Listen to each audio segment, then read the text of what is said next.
रात में कि दिन में? कल रात में, हमको लगता है कल आफ्टर 9 o'clock, 9 PM, 9:30 बहुत तेज हवा चलना शुरू हुआ और उसके बाद थोड़ा सा आनी जैसा आया। फिर पावर चला गया यहाँ का, लाइन पूरा स्ट्रीट लाइट ऑफ हो गया, सब। तो मुझे लगता है कि लाइन तो जल्दी 15-20 मिनट में आ गया था। उसके बाद फिर मुझे लगता है शायद कुछ हुआ हो इशू। अभी तक तो मेरा आवाज आ रहा है ना क्लियर? वीडियो आवाज सब क्लियर जा रहा है ना? यस सर, सब क्लियर है। चलो, ओके। टावर पूरा दिखा रहा है लेकिन कनेक्टिविटी प्रॉब्लम हो रहा है।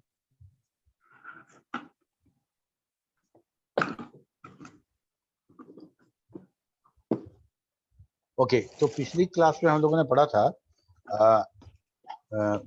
मॉडल, वो रिलेशनल मॉडल, ठीक है।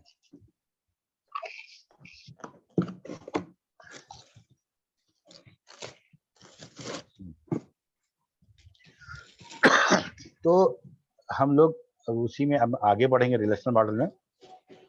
हम लोग अब इसी रिलेशनल मॉडल को और डेप्थ में पढ़ेंगे, जिसमें हम लोग को पढ़ना था एंटिटी और रिलेशनशिप, ठीक है।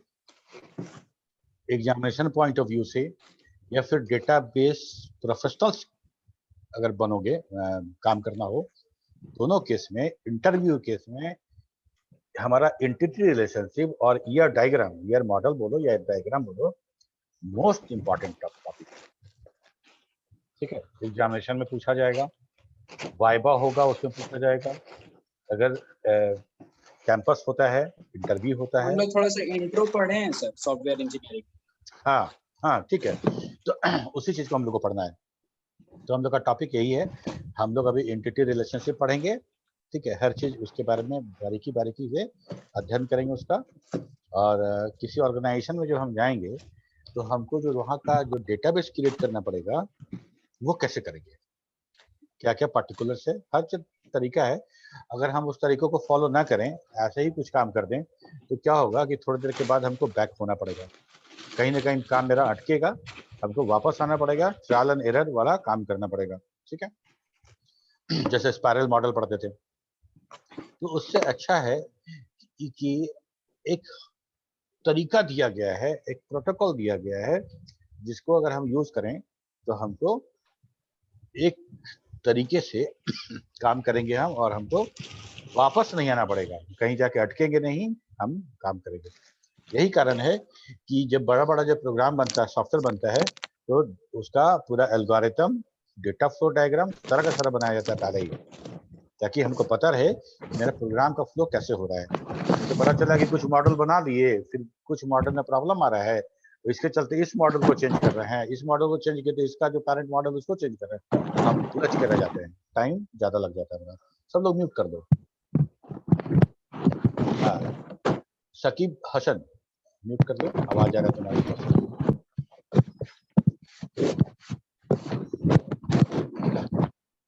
कुछ लोग का ऑडियो कनेक्ट नहीं है, जैसे आशीष कुमार हैं, अवनीश है, राधा, ये लोग अपना ऑडियो कनेक्ट नहीं किए।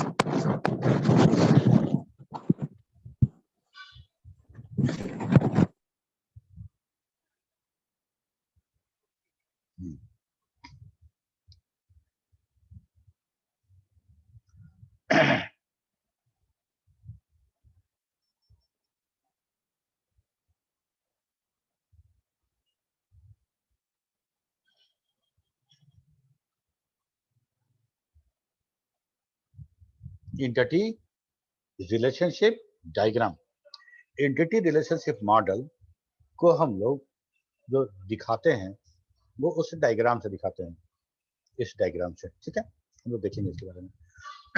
इसको हम लोग क्या क्या पढ़ेंगे इस टॉपिक पे। सबसे पहले तो ईयर डायग्राम जो है, ईयर मॉडल है, उसका इंट्रोडक्शन लेंगे, होता क्या है ये। इसके बाद जो एंटिटी और रिलेशनशिप दो वर्ड आ रहा है, तो हम लोग समझेंगे एंटिटी क्या है। जब एंटिटी क्या है समझेंगे तो हम एंटिटी सेट को भी समझेंगे कि एंटिटी सेट किसको बोलेंगे, ठीक है। इसके बाद हम समझेंगे उस एंटिटी में क्या क्या एट्रीब्यूट्स होगा और कितने तरह का है एट्रीब्यूट्स, टाइप्स ऑफ एट्रीब्यूट, वो देखेंगे। जब एंटिटी और एट्रीब्यूट्स दोनों समझ जाएंगे, तो दो इंटिटी के बीच का रिलेशनशिप, याद करो पिछले क्लास में स्क्वायर नाम का एक रिलेशनशिप बन रहा था ए और बी सेट के बीच में, उस रिलेशनशिप को समझेंगे, दो इंटिटी के बीच में। ठीक है, इसके बाद हम लोग समझेंगे कि भाई स्ट्रॉन्ग और वीक एंटिटी क्या होता है। जब स्ट्रॉन्ग और वीक एंटिटी समझेंगे तो दो एंटिटी के बीच का जो पार्टिसिपेशन होगा वो समझेंगे कि वो पार्शियल कब होगा और टोटल पार्टिसिपेशन कब होगा। ठीक है, ये इतना टॉपिक जो है पार्टिसिपेशन तक, ये बड़ा इंटरेस्टिंग टॉपिक है। इसके बाद जो सेकंड लास्ट वाला जो टॉपिक है स्पेशलाइजेशन, जनरलाइजेशन, एग्रीगेशन, तुम लोग पढ़े होगे, ये बहुत आसान सा टॉपिक है। एग्जामिनेशन में शॉर्ट नोट्स में पूछा जाता है। और सबसे इंपॉर्टेंट कि ईआर डायग्राम हम बनाते ही इसीलिए हैं कि हमको डेटाबेस बनाना है। डेटाबेस बनाना है तो हम उसको ग्राफिकल मेथड से हम बताते हैं कि भाई ये एंटिटी है, ये एट्रीब्यूट ऐसे से है। और ये सब बनाने के बाद जब हमारा मॉडल क्रिएट हो जाता है, अब उस मॉडल से हमको अब डेटाबेस कन्वर्ट करना है। तो conversion of database from the ER model और ER diagram is most important thing. हमको प्रोफेशनली हमको इसको इस्तेमाल करना पड़ेगा जब हम सॉफ्टवेयर डेवलपिंग में जाएंगे। ओके, शुरू करें। अब देखो, what is ER diagram? ER मतलब एंटिटी रिलेशनशिप, शॉर्ट में हम लोग ईआर डायग्राम बोल देते हैं। ठीक है, तो ये ER diagram is a non technical method. Non technical method कहने का मतलब कि ईआर डायग्राम बनाने के लिए you need not to be a database master. ठीक है, ये नॉन टेक्निकल है। हम अगर कंप्यूटर नहीं जानते हैं, डेटाबेस नहीं जानते हैं, लेकिन एंटिटी और रिलेशनशिप के बारे में हमको आइडिया है, तो हम एंटिटी रिलेशनशिप डायग्राम बना सकते हैं। तुम देखो कितना आसान है। Work on conceptual level the real world. It consist of collection of entities and relationship among the objects and attributes which define their properties. It provides a standard and logical way of visualizing data. It is a diagrammatic representation of entity and their relationship. It is easy to understand even by the non-technical user. It is considered a best practices to complete ER model before implementing database. क्या कह रहे हैं? जैसे एक minute रुक जाओ, एक minute.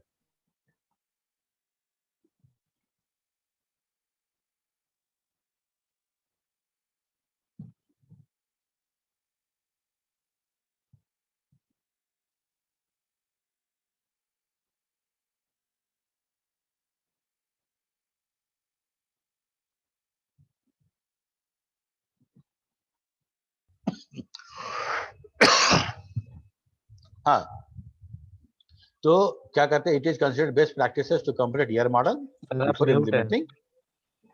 Yes नमन,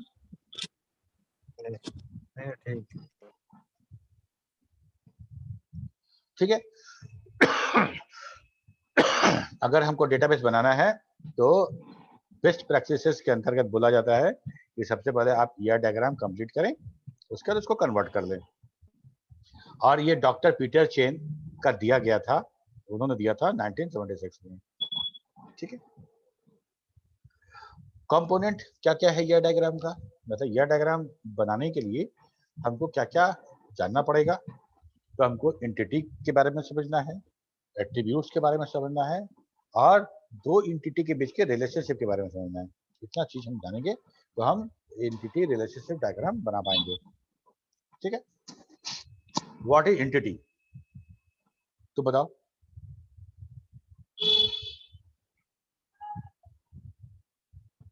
आशीष,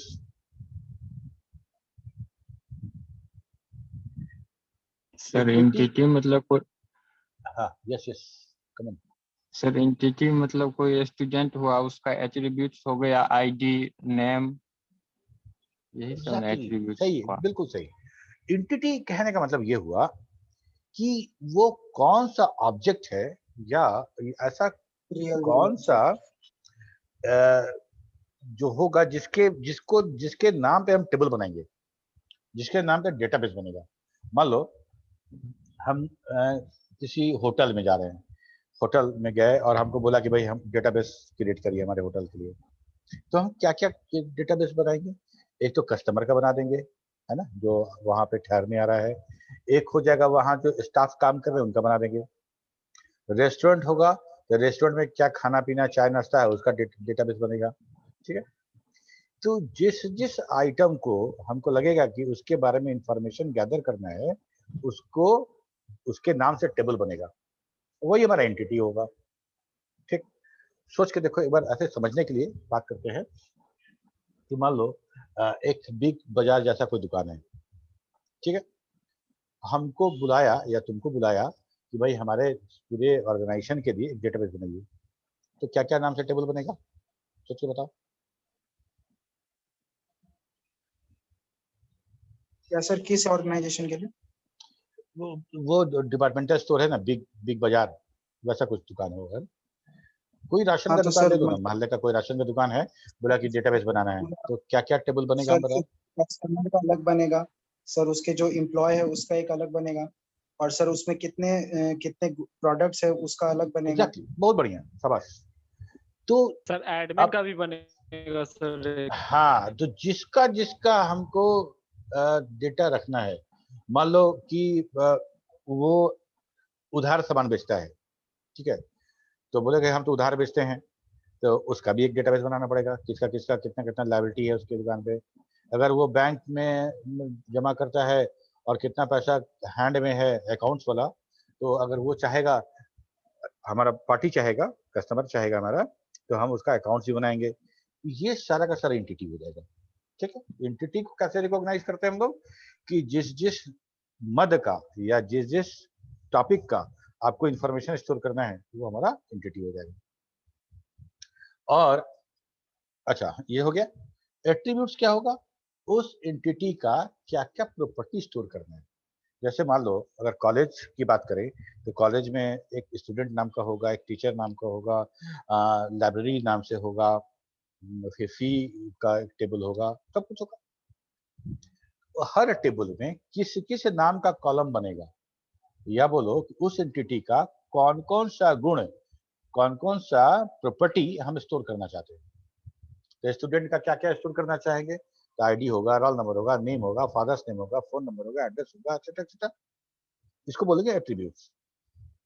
ठीक, तो पहले एंटिटी और एट्रीब्यूट देखे, फिर हम रिलेशनशिप की बात करेंगे। ठीक है, entity, an entity is a real world object that are represented in database. Simple. We store data of an entity in a database. It may be organization, place, product, person, etc. The characteristic of entity are must have an attribute and unique key to uniquely identify. ठीक है, normally हम देखते हैं कि entity जो होता है वो नाउन होता है। हम लोग कह सकते हैं कि किसी ऑर्गेनाइजेशन में जितना नाउन होगा सब हम उसको बोलेंगे कि सारा एंटिटी हो जाएगा। और एक महत्वपूर्ण बात कि हम अगर ये देखो, दो पेन हम ले रहे हैं, ये दो पेन है, ठीक है, दोनों पेन का सपोज करो कलर एक ही है, ब्रांड भी एक है, और दोनों नया है। दोनों को देख के, एक तुम्हारा है एक मेरा है, अगर दोनों लेके हम मिक्स कर दे तो हम पता नहीं कर पाएंगे कौन सा तुम्हारा कौन सा मेरा। अगर ऐसा है, ऐसा है, तो हम इस एंटिटी होने के बाद भी ये हमारे डेटाबेस में एग्जिस्ट करने लायक नहीं है। डेटाबेस में एग्जिस्ट करने लायक नहीं है, कहने का क्या मतलब कि एंटिटी, जो एंटिटी की बात कर रहे हैं वो एंटिटी यूनिकली आइडेंटिफिएबल होना चाहिए, यूनिकली आइडेंटिफाई कर सकें ऐसा होना चाहिए। अगर मान लो हम गए पेट मार्केट में गए और दो पमेलियन खरीद के लाए, सेम साइज का दो कुत्ता, व्हाइट कलर का, वैसे ही बाल है, सेम साइज है, दोनों का नाम रख दिए हम टॉमी। ठीक है, जब हम टॉमी बोलेंगे दोनों आएगा, जब बोलेंगे टॉमी गो दोनों चला जाएगा, तो दोनों के बीच में आइडेंटिफिकेशन नहीं कर पा रहे। ठीक है, तो वैसे एंटिटी को हम डेटाबेस में जगह नहीं देते हैं, वैसे एंटिटी को हम डेटाबेस में जगह नहीं देते हैं। क्यों? क्योंकि वो एंटिटी हमारा, अब हम दो एंटिटी के बीच में अगर आइडेंटिफाई ना कर पाए मान लो दो कुंदन नाम का दो लड़का है, ठीक है, और रोल नंबर आईडी वाईडी नहीं है कुछ, कुंदन पिताजी का नाम भी सेम टू सेम, उस दो एंटिटी को जो कि हम लोग पढ़े थे रिलेशनल डेटाबेस में कि रो पूरा का पूरा रो हमारा डुप्लीकेट नहीं हो सकता है, टपल जो है सेम टू सेम टपल दोबारा नहीं आएगा, ठीक है। तो अगर सेम टू सेम अगर हमारा एंटिटी आ रहा है कुंदन कुमार और फादर्स नेम और सेम टू सेम, तो हमारा डेटाबेस में वो रिडंडेंसी दिखेगा, दो डिफरेंट रिकॉर्ड नहीं दिखेगा, ठीक है। इसीलिए हम प्राइमरी की बात करते हैं, कीज की बात करते हैं और आईडी और रोल नंबर कुछ लगा देते हैं ताकि दोनों एंटिटी यूनिकली आइडेंटिफिएबल हो जाए। मेरी बात समझ में आ रही है तुम लोग को? नमन? Yes sir. ठीक है। तो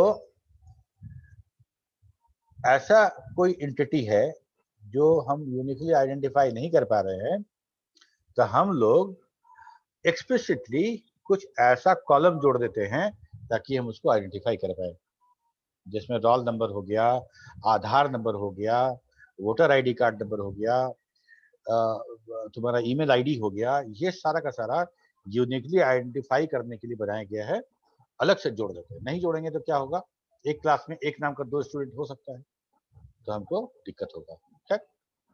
okay, the characteristic of entity are must have an attribute and unique key to uniquely identify। यहाँ तक तो क्लियर है। अब इसके बाद देखो, क्योंकि हम लोग बोले कि मोस्टली एंटिटी तुम देखोगे तो सारा का सारा ऑलमोस्ट नाउन ही होता है, तो नाउन में भी दो तरह से हम बात कर सकते हैं। एक तो टैंजिबल एंटिटी होगा, फिजिकली जिसको देख सके छू सके, है ना, और दूसरा होगा लॉजिकल, मतलब है लेकिन वैसा कुछ हमको फिजिकल हमको अनुभव नहीं होगा। तो टैंजिबल में हो गया एम्प्लॉय हो गया, स्टूडेंट हो गया, कस्टमर हो गया, प्रोडक्ट हो गया, ये सारा का सारा हमारा हो गया टैंजिबल एंटिटी। इनटैंजिबल में हम बात करते हैं अकाउंट्स का हो गया, ट्रांजेक्शन हो गया, सेल परचेज इशू रिटर्न, ये सारा का सारा जो है हमारा, ये सब भी एंटिटी है, लेकिन ये सब हमारा इनटैंजिबल एंटिटी है, ठीक है। यहाँ तक तो एंटिटी का बात हो गया। अब बात करते हैं एंटिटी सेट का। Similar type of entity is called entity set. हमको पता है सेट मतलब क्या होता है, सेट मतलब कलेक्शन ऑफ पर्टिकुलर थिंग, ठीक है। एंटिटी के सेट को, एंटिटी का जो सेट होगा, सेट ऑफ द एंटिटी, उसको एंटिटी सेट बोलेंगे, ठीक। तो अब ये सोचो कि हम कोई एक टेबल हम कंसीडर करते हैं, ठीक है, एम्प्लॉय टेबल, जैसे कि यहाँ दिख रहा है एम्प्लॉय टेबल है, एम्प्लॉय नंबर, एम्प्लॉय नेम और एम्प्लॉय का डेट ऑफ ज्वाइनिंग, ठीक है। तो हम जब टेबल की बात करते हैं, रिलेशन की बात करते हैं, याद है रिलेशन टेबल होता है, पिछले क्लास में हम लोगों ने बात किया था। जब हम टेबल की बात करते हैं या रिलेशन की बात करते हैं, तो उसमें हम ये कहते हैं कि जो टपल होगा, जितना टपल आएगा, रिकॉर्ड आएगा, वो सब सेम टाइप का होगा। याद करो, जब हम लोग स्क्वायर की बात कर रहे थे तो 1 1 2 4 सब सेम टाइप का था, स्क्वायर था तो सारा स्क्वायर था, ठीक है। तो यहाँ भी जो रिलेशन है, अगर ये रिलेशन एम्प्लॉय है तो सारा एम्प्लॉय होगा, सारा एम्प्लॉय होगा। और अजय एक एंटिटी है, एम्प्लॉय का एक एंटिटी है अजय, विजय भी एक एंटिटी है, सूरज भी एक एंटिटी है, तीनों entity, all three are entity of employ. Employ क्या है, रिलेशन बोलो या टेबल का नाम बोलो, थोड़ा सा घिसपिच टाइप का लग रहा है क्या?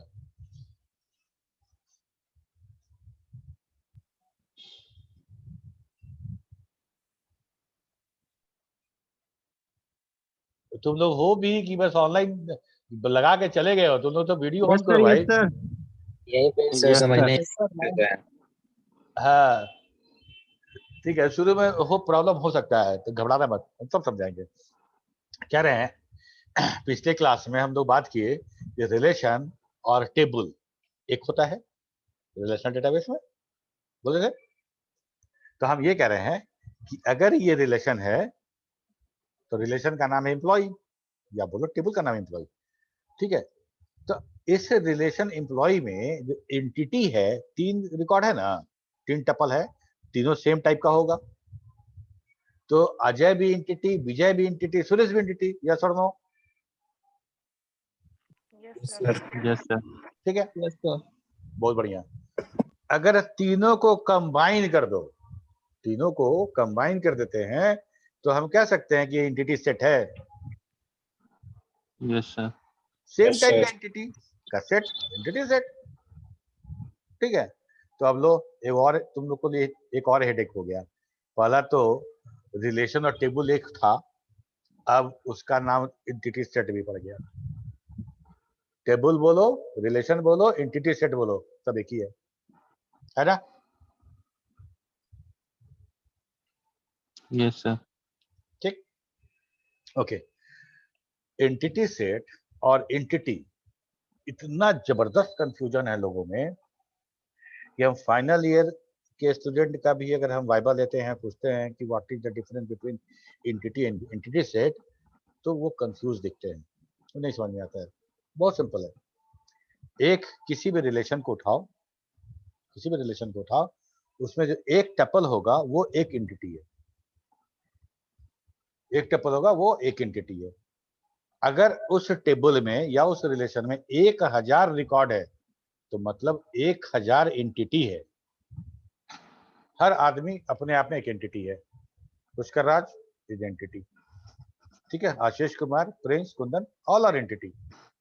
लेकिन हम टीचर वाले एंटिटी में हैं और तुम स्टूडेंट एंटिटी में, सब एंटिटी है।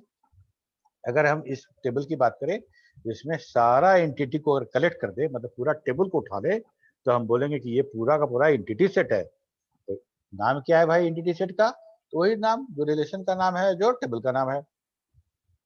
ठीक है, ये एम्प्लॉय नाम का टेबल है, या बोलो एम्प्लॉय नाम का रिलेशन है, तो एंटिटी सेट भी एम्प्लॉय है, एम्प्लॉय एंटिटी सेट। क्यों? क्योंकि सारा का सारा एंटिटी एम्प्लॉय है। ठीक है, therefore we can say that a table is a collection of many entity of same type. That's why a table is called entity set, and its tuple is called entity. Clear? यहाँ तो कोई दिक्कत? No sir. बहुत बढ़िया। अब देखो, student एक entity है, एक एंटिटी है कॉलेज। ठीक है, एक छोटा सा एग्जांपल कि हमारा यह डायग्राम कैसे बनता है, हम लोग डिटेल पढ़ेंगे इसके बारे में। स्टूडेंट एक एंटिटी है, कॉलेज एक एंटिटी है। स्टूडेंट और कॉलेज के बीच में क्या रिलेशन है? वो है स्टूडेंट स्टडी इन कॉलेज। ठीक है, अब स्टूडेंट की बात करें तो स्टूडेंट का जब हम टेबल बनाएंगे, तो स्टूडेंट क्या क्या क्या प्रॉपर्टी हम रखेंगे? तो उसका आईडी रखेंगे, उसका नेम रखेंगे, उसका एड्रेस रखेंगे, उसका फोन नंबर रखेंगे, एक्सेट्रा। अगर डेटाबेस में कॉलेज है, तो कॉलेज का क्या डेटाबेस होना चाहिए? तो कॉलेज का आईडी होगा, कॉलेज का नेम होगा। ठीक, ओके।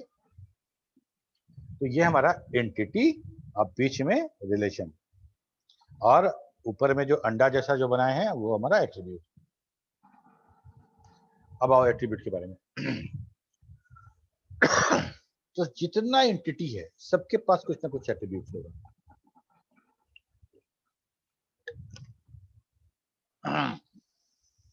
सबका कुछ ना कुछ प्रॉपर्टी होगा। तो क्या उस सारे प्रॉपर्टी को हम स्टोर करेंगे? नहीं। हम जिस ऑर्गेनाइजेशन में काम कर रहे हैं, जो सॉफ्टवेयर बना रहे हैं, जो कंपोनेंट बना रहे हैं, उसमें जो एट्रीब्यूट्स जरूरी होगा एंटिटी का, वो स्टोर करेंगे। फॉर एग्जांपल, मान लो कॉलेज में स्टूडेंट हो तुम, तुम्हारा एज ए स्टूडेंट क्या क्या प्रॉपर्टी चाहिए हमको? तुम्हारा रोल नंबर चाहिए, रजिस्ट्रेशन नंबर चाहिए, आईडी चाहिए, नेम चाहिए, फादर्स नेम चाहिए, एड्रेस चाहिए, फोन नंबर चाहिए, इतना डिटेल चाहिए हमको। लेकिन यहीं पे अगर हम आधार कार्ड बना रहे हो, आधार कार्ड वाला एजेंसी हो, तब हमको तुम्हारा क्या क्या प्रॉपर्टी चाहिए? तो हम तुम्हारा थंब पूरा उंगली का निशान चाहिए, आंख का भी डेटा चाहिए, एवरीथिंग चाहिए, ठीक है। तो तुम्हारे पास तुम्हारा आंख का कलर, हेयर का टेक्सचर, डीएनए सैंपल, फिंगरप्रिंट्स, ये सारा डेटा हमको कॉलेज के लिए नहीं चाहिए, क्योंकि हमको उसकी आवश्यकता नहीं है। कहने का मतलब हम ये कहना चाह रहे हैं कि किसी एंटिटी का ढेर सारा प्रॉपर्टी होता है, उस ढेर सारे प्रॉपर्टी में कौन कौन सा प्रॉपर्टी उस फंक्शन के लिए आवश्यक है, हम उसको रिकॉर्ड करेंगे, ठीक है। चलो, so this property is considered as the attribute of that entity. Data related to such attributes are stored in the database. For each attribute, there is a set of permitted value called domain. याद करो, हम लोग A set का domain बनाए थे, या D1, D2, D3 जो बात किए थे, तो D1 जो था हमारा डोमेन ऑफ एम्प्लॉय नंबर था, D2 नेम था, और सिटी का डोमेन था।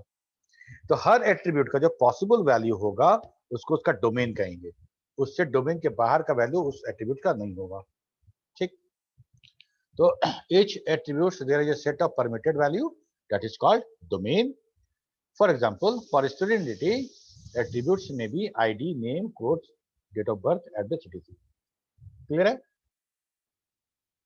सर ठीक है। एक बार सब लोग एक बार कैमरा ऑन करके दिखाओ तो कौन कौन है अभी अवेलेबल यहाँ पे। वीडियो ऑन कर सब लोग।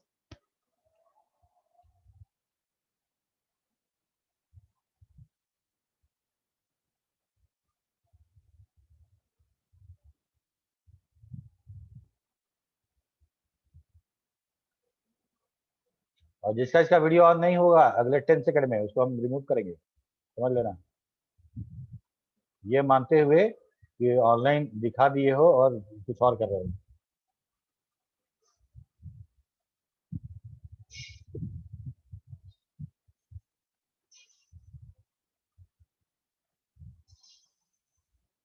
राहुल तुम्हारा ऑन नहीं हुआ अभी तक।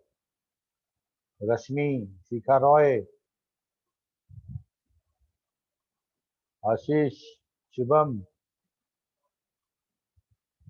अच्छा, हैंड रेस कौन किया है? सौरभ।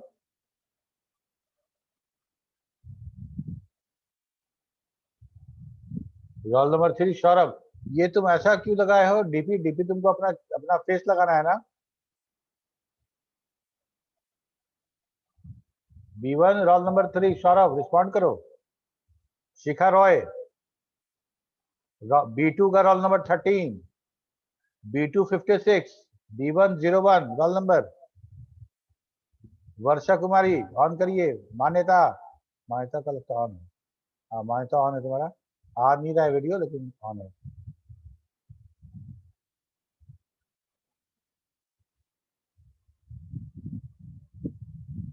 ठीक है, शिखा रॉय को रिमूव कर रहे हैं, इतना के बाद भी ऑन नहीं कर रही है, इसका मतलब शी इज नॉट हियर।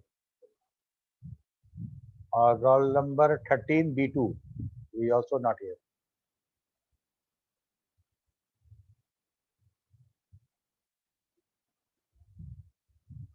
आशीष, हाँ ठीक है आ गया। शैल बाला तुम्हारा भी ऑन नहीं है। B1 17 हैंड रेज की हो, बोलो। शैल बाला ऑन करो वीडियो, नहीं तो रिमूव कर देंगे। Rahul Raj raise hand. हाँ राहुल बोलो। सर राहुल का तबीयत खराब है इस तरह वीडियो ऑन नहीं कर रहा है वो। अच्छा, तबीयत खराब है वीडियो नहीं कर रहे हैं।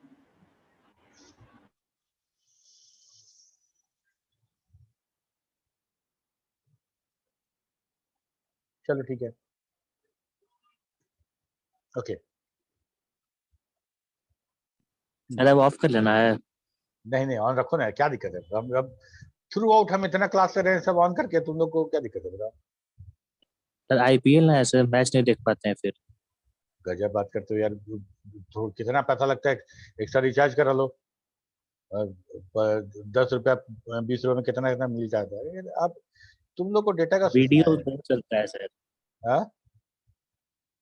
बहुत सारा वीडियो चलता है सर। ऐसा मत करो, हमको अच्छा सर लगता है, डबल हेडर है रिस्पॉन्ड करते हो तो हमको पढ़ाने में अच्छा लगता है, ऐसा लगता है कि हम ऐसे ही किसको पढ़ाने पर नहीं चलता है, तो 1-to-1 रिस्पॉन्ड यस सर, ये सर करते रहेंगे सर बीच में। हाँ हाँ सर, ये सर। ठीक है। और जैसे मतलब पूछते हैं कि यस और नो बताओ समझ में आया नहीं आया, तुम लोग अनम्यूट करके बोलने में भी उसमें भी थोड़ा सा लेजी हो, वो भी तो अच्छा हम छोड़ो हटाओ ना, वो भी बोल देगा, फलाना बोल देगा, चिल्लाना बोल, कोई नहीं बोलता। नो। हाँ स्टाइल वाला बोलो, हैंड रेज कर रहे हो, स्टाइल बोलो, हैंड रेज है तुम्हारा।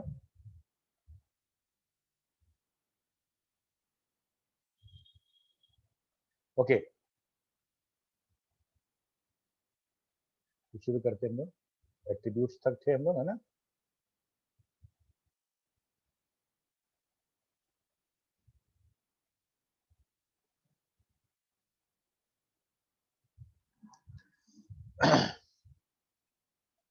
अब देखो पांच तरह का हम लोग बात करेंगे, 4 ही लिखा हुआ है लेकिन है टोटल 5।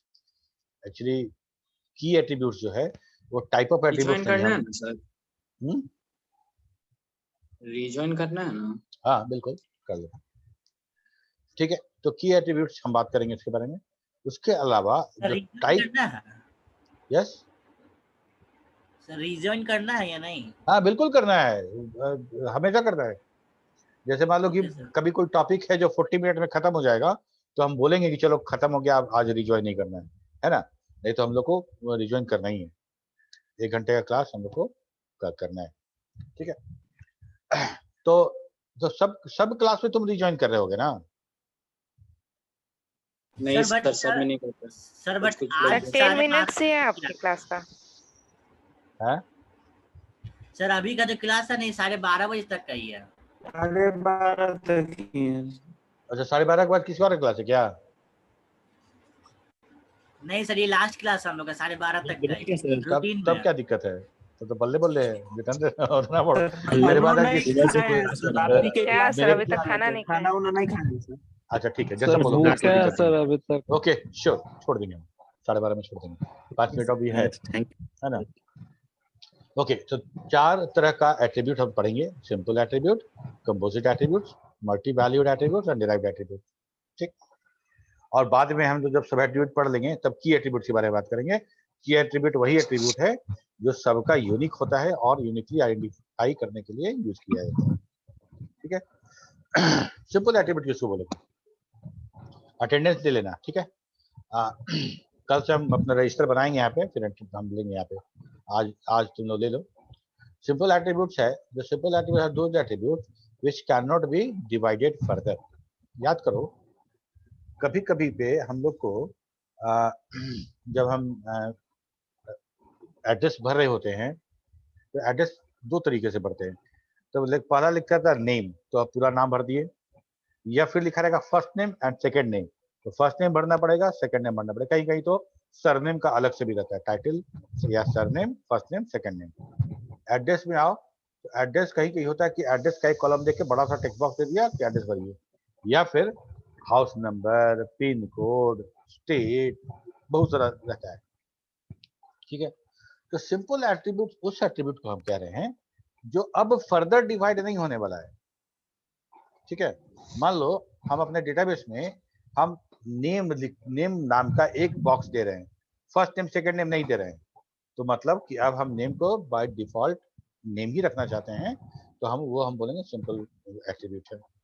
उसको अगर बांट दिए, फर्स्ट नेम कर दिए, सेकंड नेम कर दिए, अब फर्स्ट नेम को तो आप डिवाइड नहीं कर सकते हैं, मतलब वो फाइनल हो गया, वही हम डेटाबेस में उसको रखेंगे, that is the simple attribute जो फर्दर अब आगे बढ़ने लायक नहीं है, ठीक है। जैसे रोल नंबर है, नेम है, नेम को हम सिंपल एट्रीब्यूट कब कहेंगे, जब हमको नहीं बांटना होगा तब, वैसे हम बांट सकते हैं उसको, तो ही इस केस में यहाँ पे सिंपल एट्रीब्यूट नहीं होगा, ठीक है। अब है कंपोजिट। कंपोजिट एट्रीब्यूट वो एट्रीब्यूट है जो एक से ज्यादा एट्रीब्यूट जोड़ के बनता है, जैसे एड्रेस की बात किए, नेम की बात किए, ठीक है। तो वैसा एट्रीब्यूट जो मान लो कि हम एट्रीब्यूट पहले बताए नेम, फिर उसको फिर फर्दर डिवाइड किया first name and second name, तो हमें जो नेम है उस कंडीशन में हमारा कंपोजिट एट्रीब्यूट कहा जाएगा, मतलब ये फर्दर डिवाइड हो सकता है, ठीक है। तो कंपोजिट एट्रीब्यूट को फर्दर डिवाइड करेंगे तो किस में करेंगे? सिंपल एट्रीब्यूट में करेंगे। यस और नो? Yes sir. ठीक है, okay. Multi valued attribute. Multi valued attribute क्या है? अब बहुत कॉमन सेंस की बात है कि डेटाबेस में एक रिकॉर्ड में एक कॉलम में एक ही वैल्यू भरा जाता है। ठीक, तुम्हारा कुछ घर वाला नाम होगा, अगर हमारा नाम नेम फील्ड एक ही है, एक ही नाम भरेंगे, उसमें दो नाम नहीं भर सकते हैं। फोन नंबर का एक कॉलम है तो एक ही फोन नंबर जाएगा, दो फोन नंबर नहीं जाएगा। ठीक, लेकिन बहुत सारा ऐसा एट्रीब्यूट्स होगा किसी एंटिटी का जिसका वैल्यू ज्यादा होता है, एक से ज्यादा हो, जैसे फोन नंबर, ईमेल आईडी।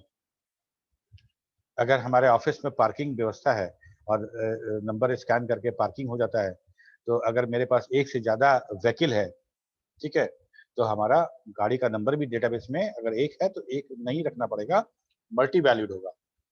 तो अगर हम मान लो हम ऐसा चाहते हैं कि हमारे यहाँ जितने स्टूडेंट हैं उनके पास जितना फोन नंबर है सब हम स्टोर कर पाए, तब क्या करेंगे बताओ? Phone number 1, phone number 2, phone number 3 ऐसा करके हेडिंग डालना पड़ेगा। डालना पड़ेगा, लेकिन कितना डालेंगे?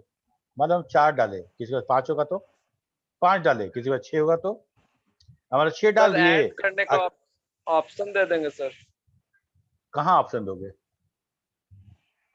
सर जैसे होता है ना कोई भी चीज में add application, add phone number, तो वैसे ही डेटा वो एप्लीकेशन column की बात है ना, डेटाबेस में तो हमको फ्रेम बनाना ना पड़ेगा, डेटाबेस में हमको रो और कॉलम डिवाइड करना पड़ेगा।